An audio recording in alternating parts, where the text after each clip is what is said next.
Today on the Big Six in 60, the Mavericks trade Anthony Davis to the Wizards. Elation, excited, like completely flabbergasted. The Warriors add Kristaps Porzingis. If this was 2018, I'd be jumping in jubilation. And quarterback Trinidad Chambliss denied eligibility by the NCAA. The NCAA's recent actions toward Trinidad Chambliss can barely be described as hostile. This is the Big Six in 60, the six biggest national sports stories from our local experts at the Locked On Podcast Network. We bring you the real story, why it matters, what's next, who wins the big game, and more, all in 60 minutes. The Big Six in 60 starts now. Thank you for making the Big Six in 60 your first listen of the day. Part of the Locked On Podcast Network, your team every day. Today's episode is brought to you by FanDuel. Download the FanDuel app now by visiting FanDuel.com and win $300 in bonus bets if your first $5 bet wins. It's deadline day in the NBA, and we've already seen plenty of trades across the last few days. One of them sent Anthony Davis to the Wizards from the Mavs, and our Locked On hosts with both teams break down the deal. Abdullah, your first reaction when Anthony Davis was traded to the Maverick or traded to the Wizards was like elation, excited, like completely flabbergasted. You were excited. Has your excitement, as you've processed this, has it waned any? No, it's still at an all-time high, Nick. I think when I saw the notification, I saw that Anthony Davis got traded, but then I clicked the whole thing and it said Washington Wizards, and I called Ben, and then his phone was getting blown up. 80 to DC, I never thought 17-year-old me would lose his mind if you would say that in 10 years that AD, or no, less than 10 years, that AD and Trae Young would be a Washington Wizard. Still insane. 10 years ago, that may have been a good move. Yeah, potentially. Is he a top 5 player immediately in franchise history for the Wizards? In franchise, like, are we considering Bullets and Wizards the same franchise, Yeah. right? No. Let's leave the Bullets away. Just Leave the Wizards. Bullets away. I don't know. Are we taking AD? I guess, well, AD's had a more illustrious career than Gilbert. Gilbert Arenas had like 3 good years. So yeah. You counting the podcasting or just basketball? Hey, those were some special years of basketball that I never watched. So don't like Brad talk Beal. trash to my boy Gil. Brad No, Beal, we don't. John Wall, Kwame Brown, AD. Kwame Brown. Hey, what about your GOAT played for them. Johnny Davis? Johnny Davis is one of the best. Johnny Wizards. Davis. Oh my God. It only took 2 minutes for you guys to take shots at our Wizards. Just like everybody has been today.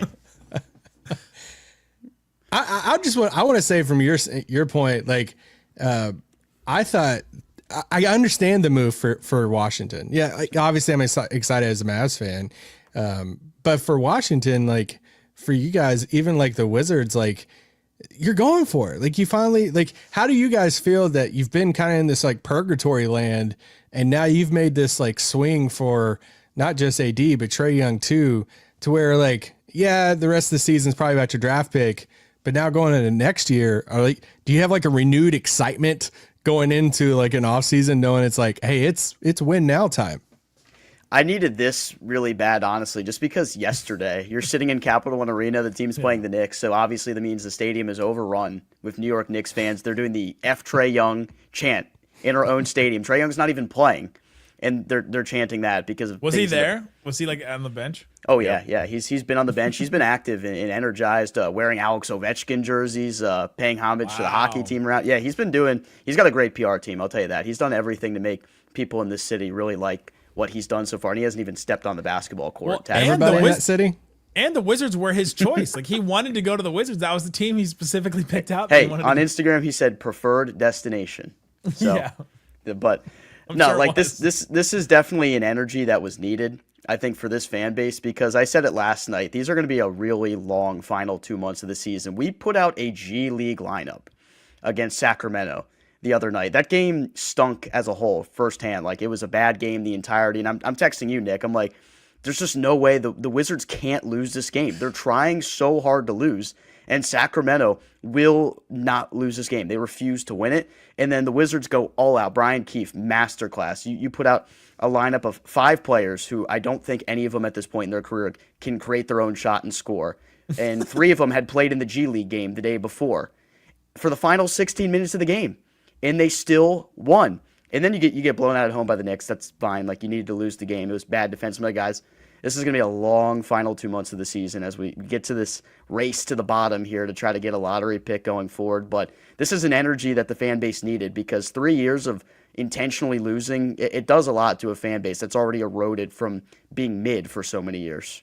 Where do you guys think the Wizards are in the rebuild timeline, though? Because now it's like Trae Young and Anthony Davis. Doesn't feel like the Wizards got their number one young guy. Like, where are they in the timeline of this rebuild, in your opinion? Well, it's funny that you bring that up. Michael Winger, in a recent press conference, talked about how we're nearing the end of the deconstruction phase, and it's only up from here. I think with the top 8 protection pick, the loaded talent with DeBonza, Peterson, Boozer, Wilson, next year is going to be expectations. And after this AD trade, it's a bare minimum that you have to make the plan. And especially if Giannis goes out west potentially, the East just gets more wide open. So it's an exciting time to be a Wizards fan. And I know the knock on AD, Anthony Day-to-Day Davis, that's the nickname that I have to get used to in our comment section from now on. For me, this team, guys, has not won 50 games in 50 years, right, Ben? 1979. 1970. Like, we had, like, the bar is so low.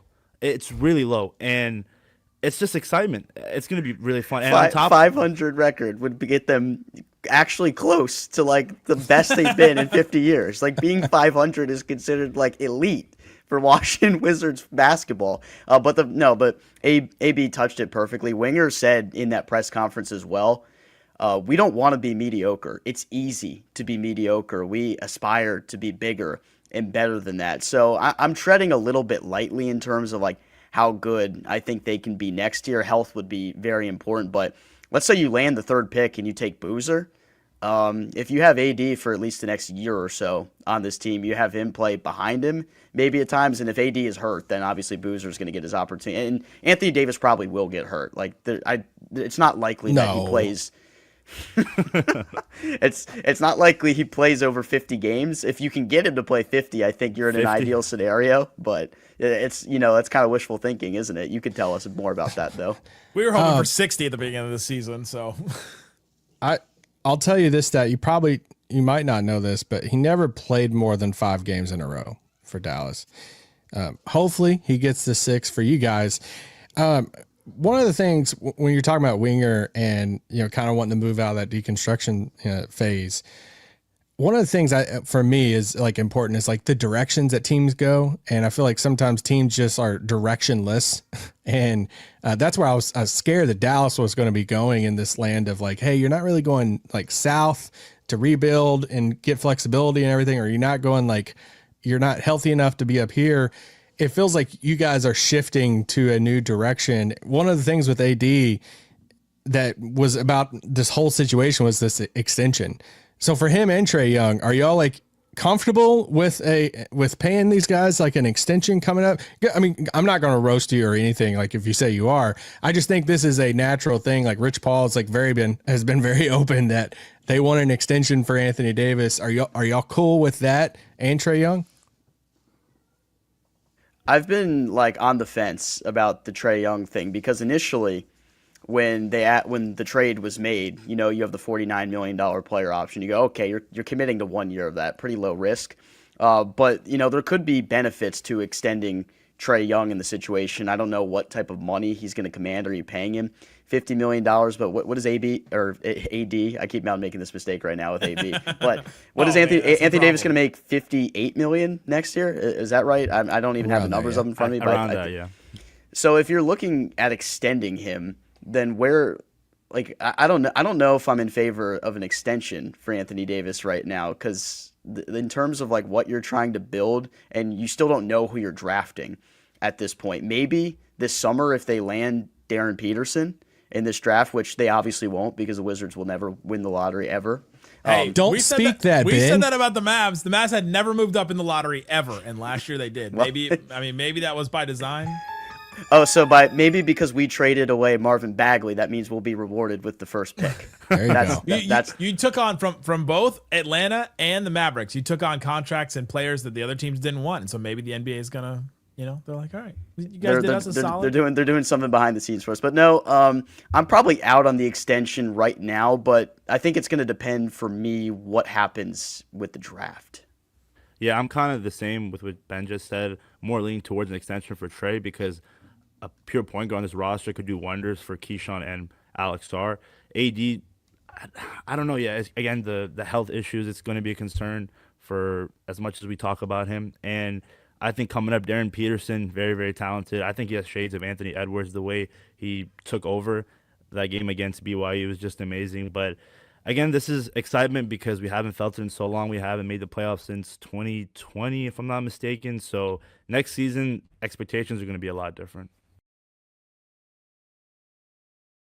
It's the last call for football on FanDuel. One final Sunday, one last kickoff. The final chance to get in on the action before the NFL season officially comes to a close. This is Super Bowl 60, and FanDuel is making sure you're right in the middle of it with a special offer just in time for the biggest game of the year. Whether you're backing the favorite, riding with the underdog, or building one last same-game parlay, this is the game everyone's been waiting for. This is where predictions turn into plays, stats turn into storylines, and every snap feels bigger. It's the perfect way to cap off the season and make the Super Bowl even more exciting from kickoff to the final whistle. If you're a new customer, bet just $5 and get $200 in bonus bets if you win. Make it count because after the Super Bowl, the season, it's over. Last call for football on FanDuel, an official sportsbook partner of Super Bowl 60. Visit FanDuel.com to get started. Welcome back to the Big 6 and 60. The Warriors added Kristaps Porzingis to the roster while dealing Jonathan Kuminga, and Locked On Warriors host Charlie Walter tells us what Porzingis will bring to Golden State. Let's break this thing down. It's breaking. Jonathan Kuminga, Buddy Hield, out of Golden State, coming back, Kristaps Porzingis. If this was 2018, I'd be jumping in jubilation, but it's 2026. And I have very, very mixed reviews about this trade. Leave your thoughts in the comments on YouTube, wherever you listen to your audio podcast. We appreciate you for hanging out with us today. All right, man. Is Giannis watch over? That's another wrinkle that we have to get into. But one of the big pieces that the Warriors have been holding out for a long time was Kuminga. And if you look at it from this perspective, Malik Monk or Kristaps Porzingis healthy, you're taking Kristaps Porzingis every single time. The issue is he's currently hurt. He's played 17 games this season. His numbers are a career low, or at least dating back to his rookie year. His 17 points per game are as low as they've been since 2016. He's now on the other side of 30. He has not played more than 60 games since 2023. He hasn't played more than 70 games since his rookie year in 2016. He played 42 a season ago, 57. Availability is your best ability. And for a team that has struggled with available players, this seems like somewhat of a head-scratching trade for the Warriors. What's your initial reaction, Mike? Initial reaction, Chuck, is at least they did something. And I think ultimately, look, JK wasn't getting burned with this team. Buddy Hield was in and out of the rotation. If you can keep your fingers crossed and maybe Rick can do a little bit of work with Kristaps, it's something that you're flipping two guys who weren't playing for a guy who has the chance to get a lot of minutes and contribute and really add to that center rotation. He can protect the rim. He finishes very well from the post, gives the Warriors a different look. They know that they've been struggling with finishing inside the paint. And you get a guy in Kristaps who, if healthy, which is the big if, I'm not discounting that whatsoever, but you can give him the ball in the low block. And if you look at that, his championship season with Boston, he was finishing post-ups at like 65, 67%. And so incredibly efficient. And that's a look the Warriors haven't had in a very long time. So you think, okay, we get a little bit of upside here. Issue is he's not under contract for next season, I don't believe. So will the Warriors bring him back? Will they re-sign him? I think you would hope so, given this move. Are they going to reroute him elsewhere? Maybe. But ultimately, look, you're trading two guys who weren't really getting quality minutes for a guy who has the potential to, jumping ahead to next season. If you project and think, okay, this is the move, this is that tertiary piece that they're going for, hopefully, quote unquote, reliable stretch five who can protect the rim and score inside. You traded two guys who in a playoff series they're probably not going to be in your closing lineup to get a guy who's going to be in your closing lineup in a playoff game. He fits well with Draymond. People can gripe and complain whether or not Draymond should still be here. But ultimately, the Warriors did something. They got a guy who has value.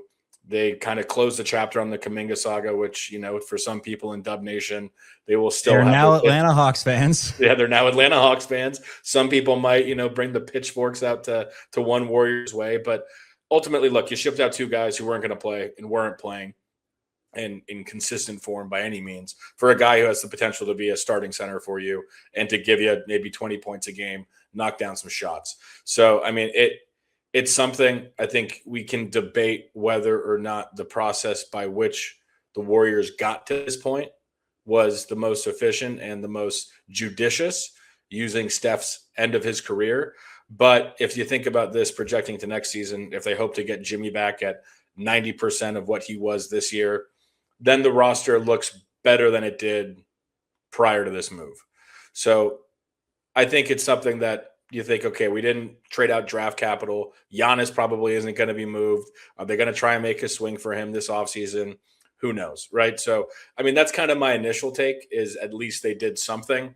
And this could have upside into next season if they retain him on the roster. Yeah, my question is, does this lead into the Giannis trade? Is Porzingis, as you mentioned, going to be rerouted because Trace Jackson Davis was traded to the Raptors for a draft pick? It looks like a 2026 second-round pick via the Lakers. So when you're sending him out, you wouldn't think that would be the plan, right? Get rid of two centers with Trace, and then if you were trading Porzingis as well, that would really deplete the depth there. So you would have to think that this is kind of for real. I'm still a little bit baffled. Now, the runway has been cleared. Porzingis is healthy. He's ready to go. He's going to make you better than you were 15 hours ago against the Sixers, which isn't necessarily saying much, but the powder is dry in terms of the Giannis trade because you do have Jimmy Butler is that trade asset, and you don't know what's going on behind closed doors. I think the notion was that Podziemski, Draymond, and Kuminga was what was offered to the Bucks. Maybe they turned that down. Maybe they wanted Jimmy Butler in that trade, and that thing's still alive to be decided. And TBD? Who knows? Chuck, look, let's peel the onion one more layer. Don't give up hope. Yeah, let's peel the onion one more layer on something that you were just talking about, right? And this is assuming that the Dubs are still in the Giannis hunt, right? The trade deadline hasn't hit. I imagine they still are, right? That's their white whale. That's who they're going after. They acquired another pick through TJD. Sure, it's a second, but it's still more draft capital, right? And do you think that, okay, maybe the thought is if we get Porzingis and if we can reroute Jimmy to Milwaukee with more picks now or with an additional pick, and then you think now you're looking at something where you have that stretch five that can play alongside Giannis. Does that entice Giannis a little bit more for this interim period to come and play for the Warriors instead of having to wait for Jimmy next year? Potentially that could be in the calculus, right? To try and entice Giannis to come and play for Golden State, because ultimately I think that's what was the big hang up. But I agree. I think you just brought up that clip there saying that the Giannis hunt is done. I think he's not going to be moved by tomorrow, but it kind of is what it is now for the Warriors, right? They put their chips all in to try and go for Giannis, and it didn't work out. Kristaps Porzingis. If you want to look at it glass half full, though, Kuminga had to be traded. We all know this. Even the biggest of Kuminga fans that also support the Warriors, you knew that bygones were kind of bygones there. He was out the door a month ago until Butler got hurt and you brought him back into the rotation. So when you look at it from that perspective, and when you look at it from the perspective of Buddy Hield has been having a historically terrible season. He's been awful. And, the Jimmy and Alfred dynamic, that's no more, at least this season. So to trade two guys that weren't helping you at all regardless for someone that at the very least, when healthy, is good, is a little bit intriguing. The issue with the intrigue is that the IN is the same IN that starts with injuries. And it has been the story of the Unicorn's career. Now, in his best seasons, he's going to give you 20 points. He's going to give you 10 rebounds, a double-double. I mean, what are the shooting numbers on Porzingis? He's got a really good stroke for someone his size, and honestly can straight line drive to the bucket. He's 7'2".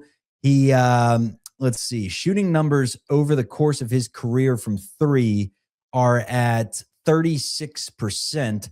He was a 41.3% shooter last year on volume. He took 6 a game. Has not been below 36% from three since 2020. So, like, the guy can stretch the floor. He's definitely better than Quentin Post. You've upgraded at a position, and it did not cost you any of your draft capital. If you want to look at it from a glass half full perspective, that is the perspective you should be looking at. The Thunder already have a championship-level team, but they still decided to add Jared McCain from the 76ers at the deadline. Rylan Stiles tells us why OKC made the move on Locked On Thunder. The Oklahoma City Thunder's trade deadline move, a stunning move that the Thunder bring in Jared McCain at the trade deadline. And we're here with Derek Parker, DPark OK on social media, Derek Parker on YouTube, which this trade involves the draft in a big way. And we were both very high on Jared McCain coming out of the draft. Derek, he was our guy. We were circling him for Oklahoma City back during his 2024 NBA draft. And now he's in OKC, and the trade from Shams Charania, of course, will not tell the full story yet because it has not been, as of the time that we're recording this, it has not been officially announced yet by the team. So all we know right now from Shams Charania is that Philadelphia is trading Jared McCain to Oklahoma City for a 2026 Houston Rockets first-round pick and 3 second-round picks. Derek, just that Shams notification, how did it hit you for this team? I'm feeling a little extra juice from you first off today, Rylan. You're amped up. I'm loving it. Yeah, it hit pretty hard, I would say. I don't think anybody was expecting this level of move. You know, we figured that there would be something around the fringes. I would say this is a step up from that. You know, this is a player that looked like a rookie of the year candidate, you know, a calendar year ago. And obviously he suffered the injury in his first season, and that's really hampered this second season. But I mean, the graphic here says it all. This is a pretty massive move in terms of moves that we thought the Thunder would make. Jared McCain is a big get. And I understand the draft capital that they sent out to get him. Yeah, I totally understand the draft capital. Look, we both love the draft. We both love Jared McCain in this draft of 2024. We both love the 2026 draft. But the thing is, right, they already have or had up to 3 selections in the 2026 NBA draft. Now they sit with 2, the Clippers and funny enough, the Sixers pick, which they did not give the Sixers their own pick back. They gave the Sixers the Houston pick back, which there's a bit of a gap there between where those 2 picks are. The Sixers are at pick 18. Houston is down at pick 26, which now goes to Philadelphia instead of Oklahoma City. At pick 26, you're not going to find someone who can do the things that Jared McCain can do. And I think that that's where Houston is going to remain, somewhere in the 26-27 range for the rest of this season. So I think that this is a best case scenario for that draft asset, is to get a guy like Jared McCain. You're at least not going to find someone that can plug in as quick as Jared McCain. Could you get a talented player there? Sure. Like, is Philadelphia probably going to go get a decent player, or flip that to a team who could go draft a decent player in a deep draft? Yes. Are they going to be as ready as Jared McCain is with NBA experience already under his belt? You know, he's a high field player. He's going to be able to plug in pretty seamlessly immediately. So yeah, we talk about kicking these picks down the road to go and get players. This is kind of the adverse of that, where, you know, now they're flipping this pick for a player that has a little bit under his belt, albeit with a lot of room to grow moving forward too. Yeah, and the second round picks are just nothing. I mean, and I don't say that flippantly. This is why you go get $1 billion second round picks, is because at the trade deadline, the second round picks, they are the sweetener to get a deal done. And they push this deal over the finish line by giving them 3 second round picks. And guess what? The Thunder still have approximately $2.3 billion second round picks moving forward. Like, so they're still fine on the second round pick front. Also, want to make a quick note. Obviously, the Wizards got AD today, and Shams put out the tweet about how they got a Thunder pick. People have been confused by that. The Wizards already owned that Thunder pick heading into today. The Thunder are not involved in that trade. It's a separate transaction, just like Houston is not involved in this trade, but it is Houston's pick that Oklahoma City already owned. So with Jared McCain, I think that he immediately helps this team. And why this move is so stunning, Derek, is because heading into the trade deadline, we've had many a pods, many a live streams, many articles about what we expected Oklahoma City to do. Move on from Ousmane Dieng, get an insurance big man maybe. Maybe they just get a nothing burger for Ousmane Dieng. Maybe they just attach 2 seconds to him and get a Dayron Sharp, right? A rental. And instead, they get a guy who is going to take up a roster spot next year. Like this is someone who has already had his club option picked up, of course, by Philadelphia, which transfers to Oklahoma City, $4.4 million next year, and $6.7 million the year after that in a club option before he hits restricted free agency. But the Thunder are not going to flippantly give away a first-round pick to not have him on the team next year. That'd be stunning. So this is a guy that they clearly value and clearly want around long-term, and we already know about the impending roster crunch that Oklahoma City is staring down. And obviously, for this sake of the pod, by the time that many of you listen to this, you probably already know the result, but the Thunder do have to move on from Oos in some capacity to make this trade work, either by trading him or by waiving him. They have too many guys on the roster. They need a roster spot open. So Oos is going to leave, but it's gonna be however it gets sorted out will end up being the intake versus outtake will be Oos left, Jared McCain's here now. And Derek, I think that Jared McCain does everything that this Thunder team really needs from a player. And I do agree with you that he can plug in and he can be someone that helps his team right away. But I think that even next year will be an even bigger opportunity for him to help the team versus just this last half of this season. But Derek, he is at 1.156 points per possession as a pick and roll ball handler. He's 40% as a catch and shoot shooter. And on shot quality shots above the 80th percentile, he shoots 52%. Those are 3 ways that the Thunder should maximize him in the flow of their normal offense. And I think that those are part of the skills that you see why Oklahoma City is valuing him so highly. 100%. I mean, you hit the nail on the head with, we were expecting this time period right now, this trade deadline to kind of function around maybe cutting players or at least, opening up spots for the future. Now you have a player that I would be shocked if they didn't want around for the future. So you're totally right on that point. And then on Jared McCain and just his skill set in general, again, you hit on the major points here.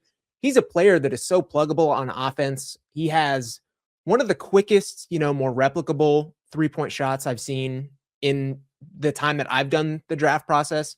His 3-point shot is really, really solid, like very good mechanically. He can do no dip. He can do it off screen. He can do it on the movement. This is a guy that shot, I believe, 58% in transition with the Duke Blue Devils through his one season. That's pretty incredible. He's lightning quick. And then you talk about the secondary playmaking, the pick and roll stuff.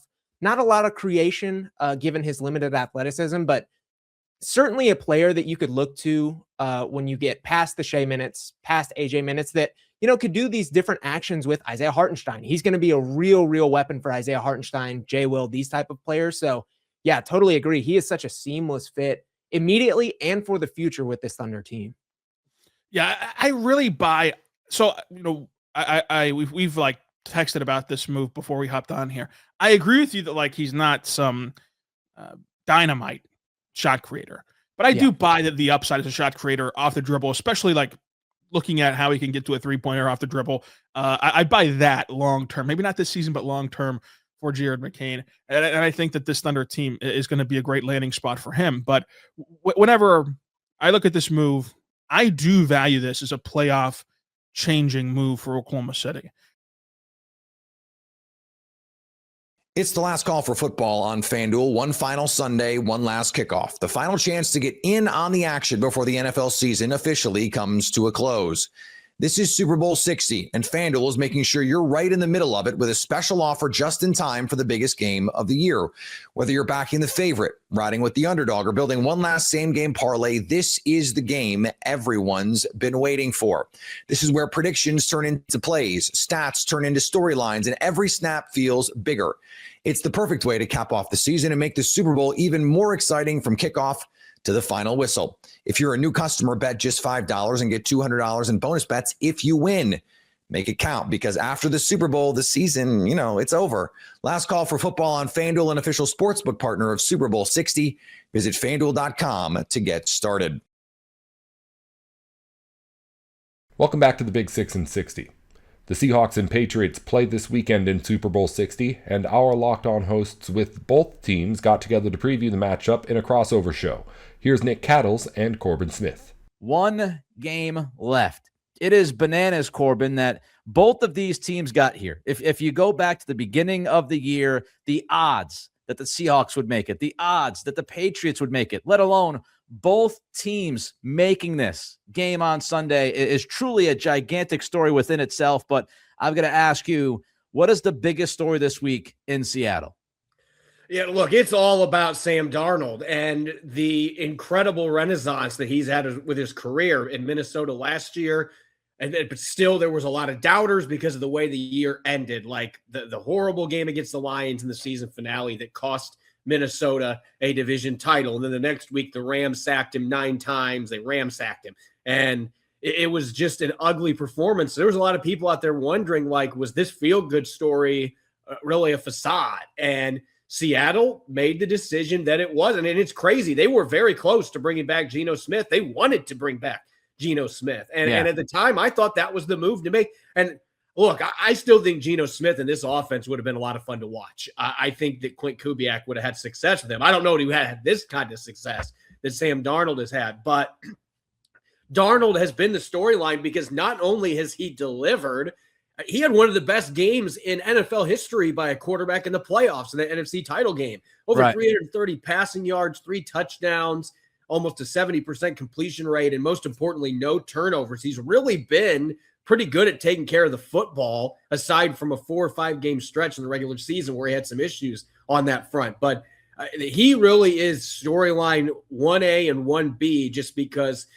nobody would have thought the Seahawks were going to be getting to the Super Bowl riding his arm. Their defense has been a big reason they're here, but he delivered that game in the NFC Championship game that got him to the Super Bowl. And I just don't think anybody was expecting Sam Darnold to take that step where he was taking over a game. And then on the flip side, with the New England Patriots, Drake May, what he's done in year 2. And for me, I'm curious where you stand on this, but I think the defense is the biggest storyline for the Patriots coming into this game, because I think that's why they're here with the way they've played in the postseason. No doubt that's why they made the Super Bowl. There's no doubt that the defense has stepped up, exponentially in this postseason to get them here. But I really think the big story is Drake May and this offense, because I think people feel pretty good about the defense, and it's not to completely write off the Seattle Seahawks and what they can do offensively, but I think we've gotten to the point where a lot of people look at this Patriots defense and what they've been able to do, and they feel pretty good about their ability to keep a game tight as long as the offense can do something worthwhile. And I think it's all about Drake May and the offense and what they can do on Sunday. The playoffs have mostly been a slog. I did not think that May played bad against the Chargers, aside from the couple of turnovers. And of course, turnovers are awful, but when he was a pocket passer, he actually played pretty well. But against Houston and Denver, he took a huge step back. He has not been the same guy in the postseason as he was in the regular season. Yes, the weather has to do something with it. Yes, the offensive line has had something to do with it. But even when he's been protected, even when the weather's been good, he hasn't been the same guy. I'm not as worried about the shoulder stuff that everybody was talking about last week. I think that was a big nothing burger. To me, Corbin, the bigger question is, can Drake May, there are a lot of questions here, but can Drake May and the offensive line deal with those stunts in games that Seattle's going to throw their way? Can Drake May make 2 to 3 impact throws downfield? As we know, you and I, both of these offenses have thrived on explosive plays. Can Drake May find a way against this pretty awesome Seattle defense to come up with 2 or 3 of those explosive plays downfield? Will his legs be a difference maker in this football game? Can he take care of the football? He did against Denver. He didn't against LA and Houston. And of course, we've heard a lot about this over the past 36 to 48 hours. The cover 6 question has just blown up over the past couple of days. But I don't think Drake May needs to be immaculate, but this offense needs 2 to 3 scoring drives led by their quarterback. And after the last couple of games we've seen, I think that's a legitimate question of whether or not May is going to be able to perform that way against this particular defense. Yeah, and it's funny because the Seahawks really, aside from their last two games against the Rams and Week 5 against Tampa Bay, they were missing pretty much their entire secondary and Baker Mayfield. That was before Tampa Bay fell apart. Tampa Bay looked like they might be playing in this game in the first month and a half of the season, and everything just kind of unraveled from there. But you really take those two games against the Rams at Lumen Field out of the equation, this Seahawks defense has given up less than 16.5 points per game the rest of the year. They have been just utterly dominant. The Rams have been the one kryptonite for them, and yet they found a way to win both those games anyway. So that's another big question here. Can the Seahawks get back to playing the way they have in 95% of their games this season? You know, Matthew Stafford's not on the other sideline. Drake May certainly can do some great things, but Matthew Stafford has a much quicker trigger. He gets the ball out fast. Drake May is the polar opposite in this. How does Seattle handle that, having more time potentially to get after him? And can they coax him into some bad decisions and some bad throws in this game? I think this defense is coming in incredibly confident because, hey, we just faced the best offense we're probably going to face in the playoffs. And, yeah, they put up 27, but we didn't give up any points in the fourth quarter, and that was crucial for them to win. So, I look at it as kind of a bounce-back opportunity in the Super Bowl for this defense. Can they go out and play the way they have most of this season, or does New England have a few tricks up its sleeve that they learned watching what Los Angeles did? And can Drake May find some of that Matthew Stafford in his game this week? Well, the bounce back for Seattle's defense. I think same thing as, hey, can Drake May bounce back? And frankly, he was one of the best quarterbacks in football through the regular season. Again, I didn't think he was terrible against the Chargers. Can he find a middle ground? Maybe not be as great as he was in the regular season against some of these worse defenses, obviously, than Seattle. But, can he find that middle level between the regular season Drake, who is in the hunt for the MVP, and that Chargers Drake? Can he kind of find that middle ground? Because if he can, I think the Patriots have a legitimate shot in this football game. I also think they're just, the one big difference between Stafford and May is May will kill you with his legs. If he can, if you allow him to, he will extend plays at a much higher level than Matthew Stafford. So there is some of that as well. Seattle hasn't played a ton of scrambling quarterbacks, not many at all this year. So I do think that's a different kind of dynamic. It is a very, very interesting matchup. It's the last call for football on FanDuel. One final Sunday, one last kickoff. The final chance to get in on the action before the NFL season officially comes to a close. This is Super Bowl 60, and FanDuel is making sure you're right in the middle of it with a special offer just in time for the biggest game of the year. Whether you're backing the favorite, riding with the underdog, or building one last same-game parlay, this is the game everyone's been waiting for. This is where predictions turn into plays, stats turn into storylines, and every snap feels bigger. It's the perfect way to cap off the season and make the Super Bowl even more exciting from kickoff to the final whistle. If you're a new customer, bet just $5 and get $200 in bonus bets if you win. Make it count, because after the Super Bowl, the season, it's over. Last call for football on FanDuel, an official sportsbook partner of Super Bowl 60. Visit FanDuel.com to get started. Welcome back to the Big 6 and 60. Trinidad Chambliss wants to keep playing college football, but the NCAA has denied his appeal for eligibility. Locked On Ole Miss host Stephen Willis tells us what's next as Chambliss tries to get back to the Rebels. We're going to dive into the NCAA once again. They're shifting their stance ahead of the February 12th preliminary injunction hearing. The NCAA's recent actions towards Trinidad Chambliss can fairly be described as hostile, a posture that appears to be more strategic than final, and especially with the court proceedings looming. We'll talk about that. We'll break it all down, what this means, why it matters, and what could come next. All of this on today's Locked On Ole Miss podcast.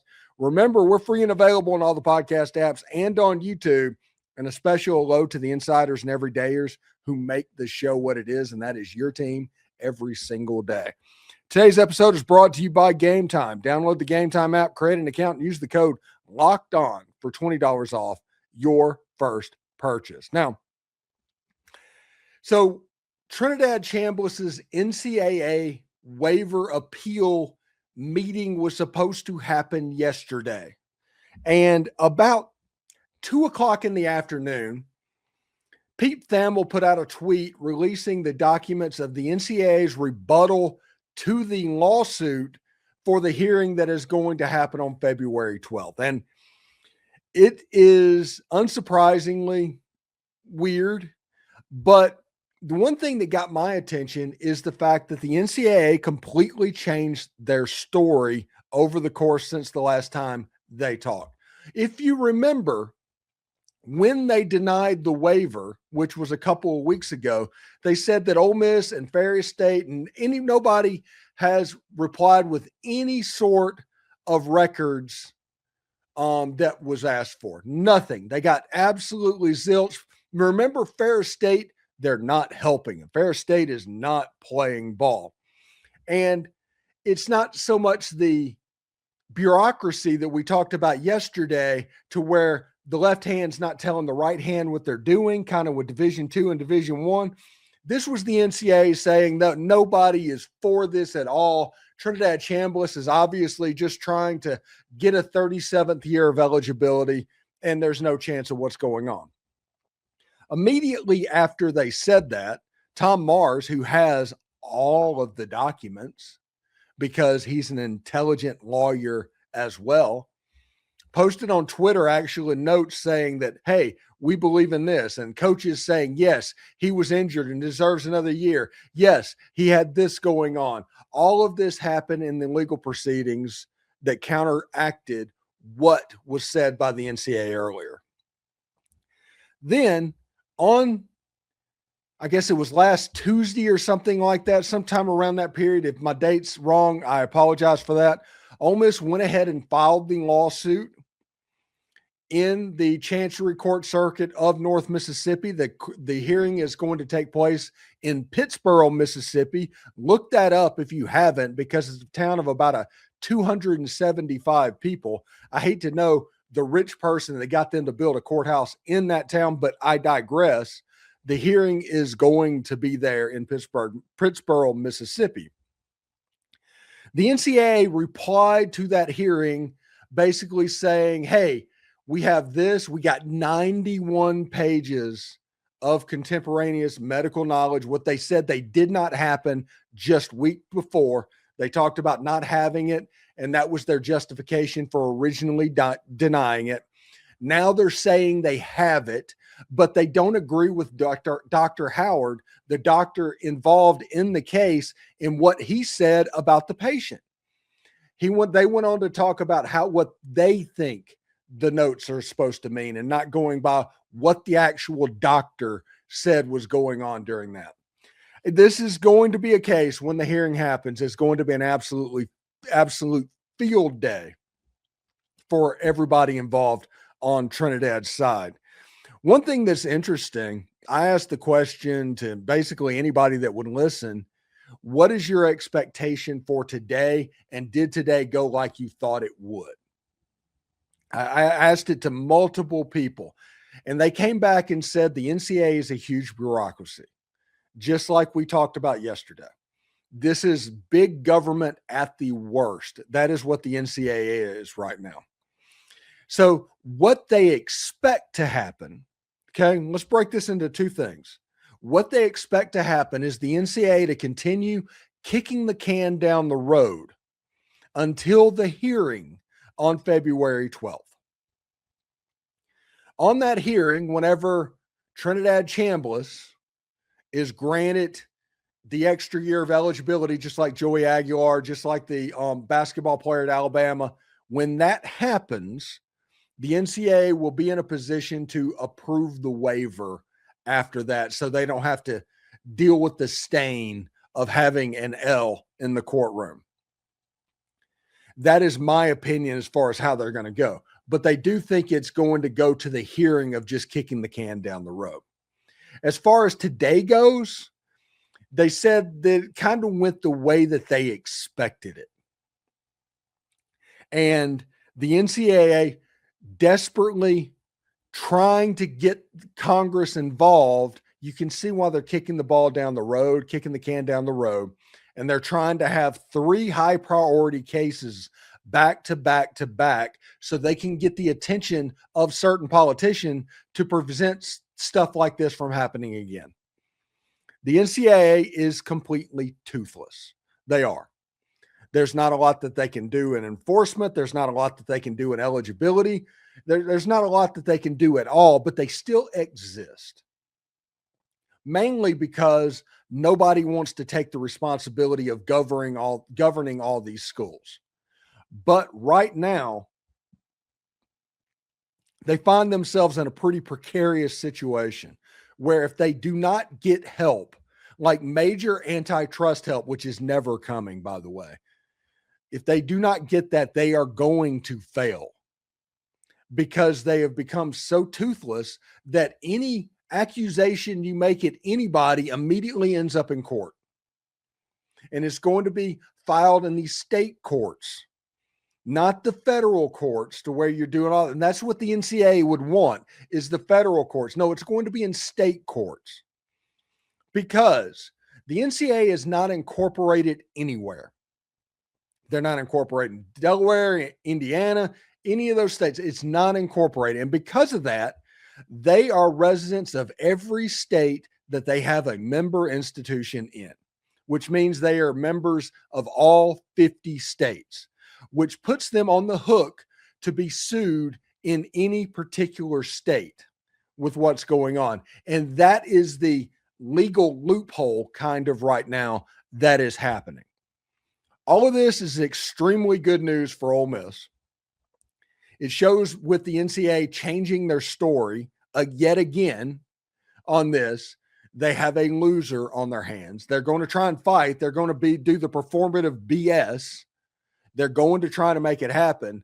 But this is the most open and shut case that I think is out there right now.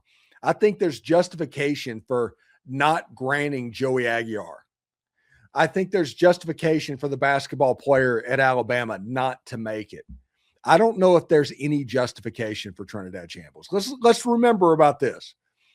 Trinidad Chambliss is applying for a sixth year of college.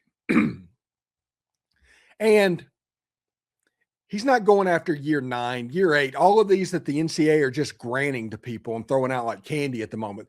6 years. Of those 6 years, Trinidad Chambliss has only played 3. So this would be his 4th year in college. And let's just be real about this. Him not getting the waiver would cost him $6 million, which is more money than he could make in the NFL likely in 2026. There's very real consequences and damages for Trinidad Chambliss right now. The NCAA gets nothing except profit if Trinidad Chambliss plays in 2026. Best player in college football, Heisman favorite, all of that stuff is there for Trinidad Chambliss if you approve the waiver. But the NCAA is dug in. They are hostile towards Trinidad Chambliss right now, and they are completely dug in. Listen, by the time you watch this video, it could all change. Every bit of it can change. But the important thing to realize is Trinidad Chambliss has the best case of anybody that is applying for waivers, period. That includes what Diego Pavia did. This is in the eyes of Tom Mars, the attorney, who claimed to the NCAA, unless the NCAA has an irresistible desire to stick their face in a fan blade, you need to approve this waiver. It's the last call for football on FanDuel. One final Sunday, one last kickoff. The final chance to get in on the action before the NFL season officially comes to a close. This is Super Bowl 60, and FanDuel is making sure you're right in the middle of it with a special offer just in time for the biggest game of the year. Whether you're backing the favorite, riding with the underdog, or building one last same-game parlay, this is the game everyone's been waiting for. This is where predictions turn into plays, stats turn into storylines, and every snap feels bigger. It's the perfect way to cap off the season and make the Super Bowl even more exciting from kickoff to the final whistle. If you're a new customer, bet just $5 and get $200 in bonus bets if you win.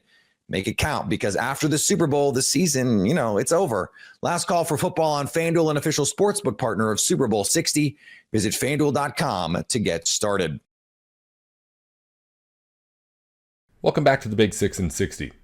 Tennessee quarterback Joey Aguilar took to the courts to try and get more eligibility, and he was given a temporary restraining order to stay with the Vols. Locked On Vols host Eric Kane breaks down what comes next for Aguilar in his efforts to get back. Joey Aguilar is fighting for another year of eligibility. Tennessee's quarterback, he is suing the NCAA. Yesterday, he was granted a temporary restraining order, and here in the near future, he's going to be trying to be granted preliminary injunction. What does all that mean? What's the next step for him? We're going to kind of go over that here in segment number 1 and 2. And if Joey Aguilar is Tennessee's QB1 in 2026, does that change anything when you look at that daunting schedule ahead? Chris Gordy, my chat with him on Locked On SEC from Monday night, Tuesday morning. Some of it's a little outdated now, but it kind of gives a base solid ground of kind of where we started the week, what's going on, why Joey Aguilar is doing this, the merits to his case, the possibilities and all that. Plus, it kind of gets into more conversation about, if not Aguilar, what are the other options in Tennessee's pulse of Josh Heupel right now. Fun show coming up, talking tons of Joey Aguilar in the court systems right here on your Thursday Locked On Balls, part of the Locked On Podcast Network, your team every single day, the number one sports podcasting network available. And big shout out to everydayers. Join the Everydayer Club, just $5 a month, lockedonballs.supercast.com. All right, so it was Wednesday that Joey Aguilar was granted a temporary restraining order. And I think this is important to remember the difference between being eligible to play and you know what a TRO is right now.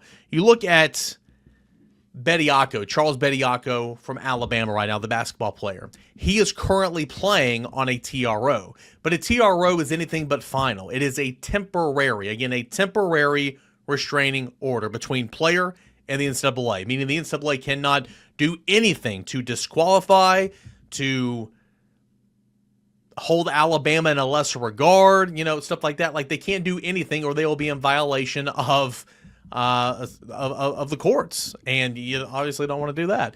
So the reason why it's a big deal for Charles Bediako is he filed in the middle of the season. I'm not getting into, is it right for him? We talked about that on yesterday's show. I did an immediate reaction Wednesday afternoon to the announcement that Joey Aguilar was granted a temporary restraining order. So go back and check that out. We have a larger conversation on, is this good for college football and all that. I'm not here to talk about Charles Bediako. Is it good or is it bad? It's bad. But the reason it's a big deal for him is he filed during the season. So he was put on a 10-day TRO, but due to the weather, they couldn't get back together and reconvene, so he was extended a TRO. So essentially he's playing 20 days for Alabama, but eventually that TRO is gonna run out. And the next step for him is a preliminary injunction as well. If he's denied a preliminary injunction, he can't play anymore, to my understanding. If he's granted a preliminary injunction, he'll likely play the rest of the season because, again, it's just something that kind of kicks the can down the road a little bit. The next step for Joey Aguilar, he's on a TRO right now. If Tennessee was playing football on Saturday, this would be a huge deal, but Tennessee doesn't play football until September, right? So a TRO is just kind of that first step, and it's a good step.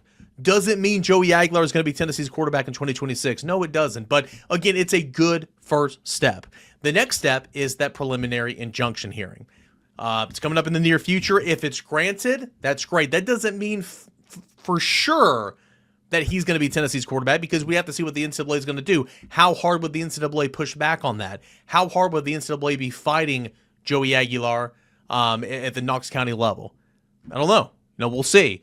In inverse, if it's denied and Aguilar appeals that denial, how long will that take? I mean, preliminary injunctions pretty much just kick the can down the road. But the hope is you keep kicking and kicking and kicking, and then, Joey Aguilar would be, or whoever, would be able to play the duration of the 2026 season. So we'll continue to break things down on, what the verdict is for that preliminary injunction denial, if it's granted, what that means moving forward. We'll get that at a later date. But the TRO, it's a good first step, okay? And we talked about it on yesterday's show and everything. I mean, it's smart of Joey Aguilar to pull out of the Diego Pavia lawsuit, okay, which essentially they're wanting the same thing. Pull out of that, go to a local level, get out of federal court, go to a local level and file in Knox County. And that's what Tennessee did. That's what Joey Aguilar did. He filed in Knox County the same way Charles Bediako filed in Tuscaloosa, the same way Ole Miss star quarterback Trinidad Chambliss is filing in his local court as well. And that's the smart move. Again, all three cases are very different, but you're finding success through Trinidad Chambliss or through Charles Bediako, and it feels like everybody's already assuming that Chambliss is going to be Ole Miss's quarterback next year. His case is a little bit different than the other two, and Joey's case is different from Charles Bediako and all that. But nonetheless, it was a smart move to do it that way, because if the Diego Pavia lawsuit that's got 25 different or 24 now different plaintiffs, if it's granted, that same court would file on a federal level, and then likely a blanket waiver essentially would be bestowed, and like Joey Aguilar would likely be covered in that as well. So you're still covered over there, but if that's denied, Aguilar still got his thing going on a local level here in Knox County. I just think it's a really, really smart move in my expert legal opinion, which is not very good. The judge granted the TRO on 4 basic reasons, according to documents obtained by On3. Plaintiff has demonstrated a substantial likelihood of success on merits of his claim that the NCAA's JUCO rule violates the Tennessee Trade Practices Act ability to go make money, right? Because those years are taken away from him, he's inhibited from making the $2 million that Tennessee's essentially approximately going to pay him to be the quarterback here next year. Immediate and irreparable injury will result to the plaintiff if the restraining order is not issued. Every day that Aguilar's future remains uncertain leaves him unprepared or unable to prepare for the next step of his career, that being the quarterback at Tennessee or that looking for an NFL future and trying to get ready for the NFL draft. The balance of harms favor plaintiff. The request relief runs only to Aguilar, and the NCAA suffers no harm in Aguilar playing NCAA football for a 4th full season. The NCAA waived the JUCO rule for Aguilar and hundreds of other athletes in 2025. Again, that was how Diego Pavia got the blanket waiver. Joey Aguilar was a part of that, right? It's kind of funny. I've been saying it several times this week. If not for Diego Pavia, nobody would know the name of Joey Aguilar, right? But since he got another year, went to UCLA, made his way to Tennessee, now he's fighting for another year. I think that's kind of funny. But I like how it says in here, the NCAA suffers no harm in allowing Aguilar to play NCAA football for a 4th season. The NCAA waived the JUCO rule for Aguilar and hundreds of other athletes in 2025. In the lawsuit, the complaint filed from Aguilar's team to the Knox County court system when they sued the NCAA essentially said he's played in Knoxville, he's played in this area, he's going to continue to play in this area. This is where he's going to play football, so he's not going to be leaving or anything. I thought that was interesting as well. The last reason that the TRO was granted, according to these documents, no adequate remedy of law exists before a hearing can be held due to the time-sensitive nature of the plaintiff's claim. Each day that passes leaves Aguilar unable to prepare and jeopardizes major career opportunities, lost time, and opportunities that cannot be fully calculated or remedied with money damages. So, again, a lot of stuff that I don't quite understand, but essentially the gist of it is not being allowed to make money right now. The urgency in it is like, hey, if I'm going to play football, I need to know now, or I need to go prepare for the NFL draft, and how the JUCO rule is kind of inhibiting that. So those are the 4 reasons that the judge granted the TRO, but it's important to remember the TRO is granted. That's good, but it's just the first step. Just the first step in terms of what's to come. You need to get that preliminary injunction hearing granted as well, ruling granted as well, and then things start getting real. Again, that doesn't mean it's over, but you're in the driver's seat, in my opinion, if you get a preliminary injunction for sure. So, good day. And again, if you want to have the conversation on, is this good for college football? Is this good for Tennessee? I did it on yesterday's show. I encourage you to go back and check on it. You can be of the opinion that this is bad for college football, but it's good for Tennessee if you're a fan, right? Because that's probably how you should feel, probably how you are feeling. Because the pace is out of the bottle. The toothpaste is out of the bottle. It's never going back in. And you see Baylor do it. You see Alabama doing it. You're seeing Diego Pavia has already done it. You're seeing all these different examples across the country. So if you're Tennessee and or Joey Aguilar, go shoot your shot. That's all for today's Big 6 in 60. If you follow basketball, football, or college sports, the Big 3 in 30 has a half hour on the biggest news in the NFL, the NBA, or on campus going up every weekend just like we do here. Just search the Big 3 in 30 NBA, the Big 3 in 30 NFL, or the Big 3 in 30 college, wherever you're listening or watching now. Thanks again for tuning in to the Big 6 in 60.